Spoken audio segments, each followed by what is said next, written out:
Welcome to the Remains of Society, a group of loners who banded together to fight the blood plague and end it once and for all.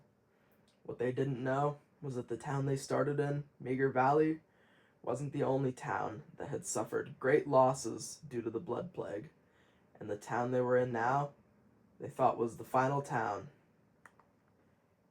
Cascade Hills. They had killed every plague heart, all but one deep in the forests of this town. No one was brave enough to go to. They feared the worst. They feared they would lose somebody. They feared they would lose everybody trying to eliminate the plague from this town. Everybody knew that someone had to kill it, but no one really knew who. So, let's get to introducing to see possible candidates. This is Rose, a previous Bronto gas attendant with a good arm, and he was caring, and he had a nick for auto mechanics. This is Jack, our self-defense teacher and barbecue master who has room to learn about cooking. This is Morgan McKinnon, a dead zone runner for Red Talon who worked as a pioneer and specializes in fortifications. This is Stoneheart, a brush clearer who was trained in CPR who never cried and hated to be alone. He professionalizes in pathology. This is Bear, a librarian, a frequent Renaissance fair goer, and a militia member with room to learn. Our leader, Shulman, a consul officer for Red Talon who survived boot camp just to go into hacking. This is Joe, a gymnast who was an excellent game master and played sports and stored tons of food with knowledge of geek trivia. This is Sparrow, a lonely mother who was a cake decorator and a former goth with room to learn about cooking. This is Lachey Stanton, Shulman's right-hand man, who was also a consul officer for Red Talon, but instead of computers and electronics, he decided to go into firearms, which led to him being a professional in firearms maintenance. This is Eleanor Wentworth, or Elle, who was a PC gamer, a high school mascot, and ascetic, who has room to learn about electronics. And this is Rollo, a hospital admin who collected rifles, was very spry, and was at home in a bar. However, he's a master of surgery, if you will. This is the remains of society, and now it needs to be decided who will be the one to end the blood plague for good in Cascade Hills. Nobody knows yet, but someone may lose their life in this process. But no guarantees. Shulman decided to send out his right-hand man, Lachey Stanton, to deal with this blood plague for good and end it with all of his might. It was very far away, so Stanton would have to take a ride. However, he knew he would make it, and he knew that he would finally eliminate the blood plague from this beloved town for good. Now the trek is long, so be prepared.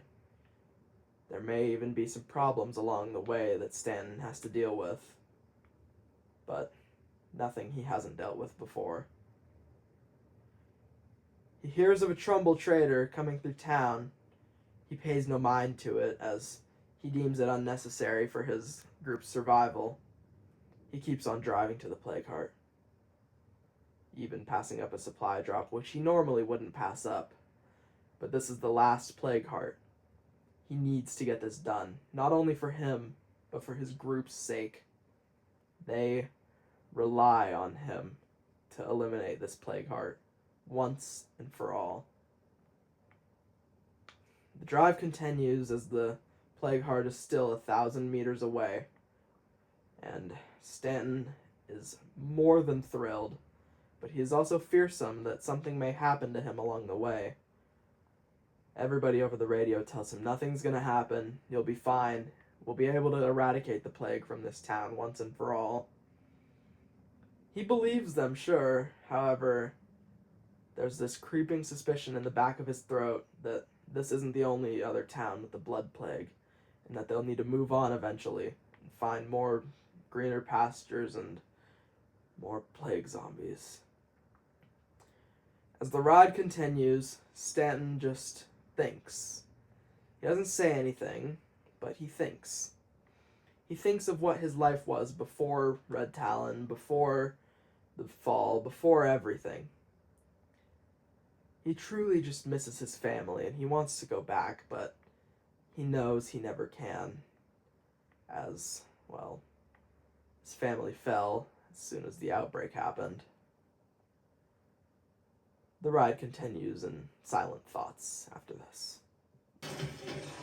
Stanton arrives to the plague heart with many, many plague zombies on his back. He knows he can't let up now. He has to deal with this plague heart, one way or another. He begins to eliminate plague zombies, slowly but surely. And he begins his assault on the final plague heart. He swings. He hits this heart. Gets phased. He takes damage in the process, however, he knows that the plague heart is on its ropes. A feral tries to intrude on his business, however, he doesn't let it happen. Stanton is known to keep pushing. He keeps going, and with his immense shooting skills, he takes down the feral in a quick and easy shot. He barricades himself back in the warehouse where the plague heart is located. After eliminating a few more zombies, he's able to close all the doors, eliminate more, and try again with the plague heart. He swings. He gets ready. He phases the heart again. He has to dodge out of the way before it explodes. He moves, gets out of the building, closes the door, and shoots his... Well, no one knows what he shoots, but other than zombies, does it really matter? He keeps the fight going, destroying more zombies than he ever thought he'd have to. He's slowly getting infected.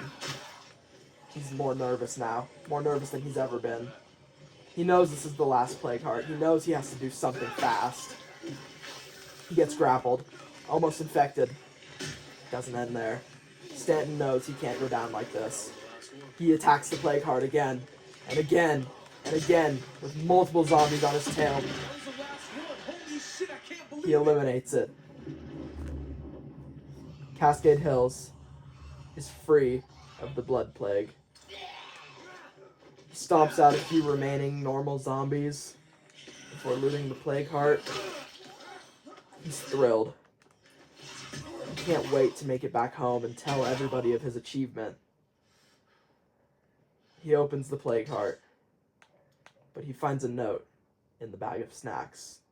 Yo, we cleared this whole town. The note talks about a new enclave of hostile zombies. He takes this note, along with the food and the ammo from the gun, and he leaves. He's truly questioning everything that he's done up until now. He gets back in the car, and he drives away, thinking just, could he have done anything differently regarding the blood plague? Could he have maybe helped more friendly enclaves? Could he have found more people to recruit to his community? All of these thoughts drift away as Shulman comes over the radio and tells him that the blood plague is over. No more plague zombies. No more infection. No more anything to worry about. Shulman has to complete this legacy now, and he needs Stanton's help with it. So Stanton needs to make it home safely without having any issues. He continues the drive, slowly but surely running out of fuel. He might have to run back. No one knows, but he might. He keeps driving, hoping to make it back without any incident. Little does he know, something may come sooner rather than later. As he continues to drive, he contemplates, should he have really lived this long in the outbreak? Did he need to live this long?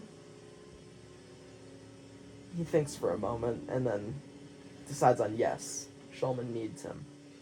They grew up together. They joined Red Talon together. They fought the Blood Plague in Meagher Valley together. They ended the Blood Plague in Cascade Hills together. Who knows what they'll do next? Could be more zombies. Could be more Blood Plague somewhere. He doesn't know. But he's damn well sure he's gonna find out. Whether it be soon, whether it be now, whether it be later. He's gonna find out if there's more Blood Plague anywhere. As he passes the supply drop marking that he's almost home, he gets ready. He mentally prepares for the congratulation that he and Shulman are going to get for defeating the Blood Plague in their second town.